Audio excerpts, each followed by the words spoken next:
Okay, so the harmonic series, the natural preordained phenomenon that occurs when you play a note,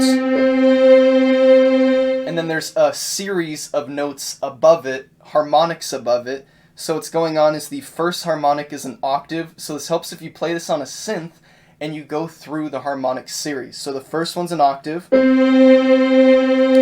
notice how you hear a note, and then you hear a higher note, but that higher note sounds like it's not just harmonizing with that lower one, but it sounds like it's doubling with the same note. So there's a lower one, and then I do the higher one. The higher one sounds like it kind of weaves together with another higher one. So listen.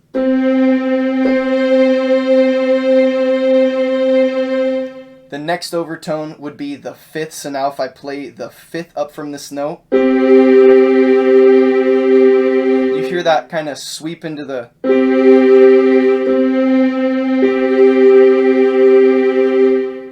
So what's going on is you're hearing the bottom note and you're hearing the harmonic that it naturally produces, and then when I'm playing that note that is that harmonic, then you're hearing two of those now.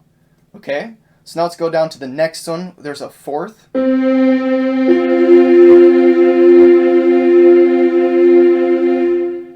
you starting to hear it now? Okay, it actually gets lighter as we go down. So as we go down to the next one,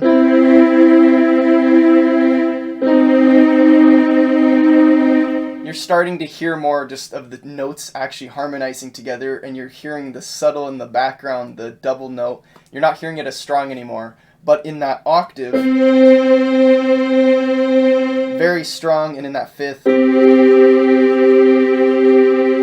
very strong. And this is also another reason why the octave and the fifth interval are oftentimes thought like you don't want to do parallel octaves and fifths if you're writing in chorale form, 4-part harmony. And this is because since they are the next harmonic in the Overtone series, they sound very alike, or they sound in relationship very strongly to this bottom harmonic. So when you play them in parallel together,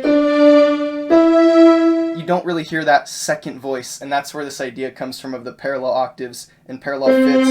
A lot of it comes from trying to create contrapuntal sort of forms of melody to where there's two different voices, and when you have parallel fifths and octaves,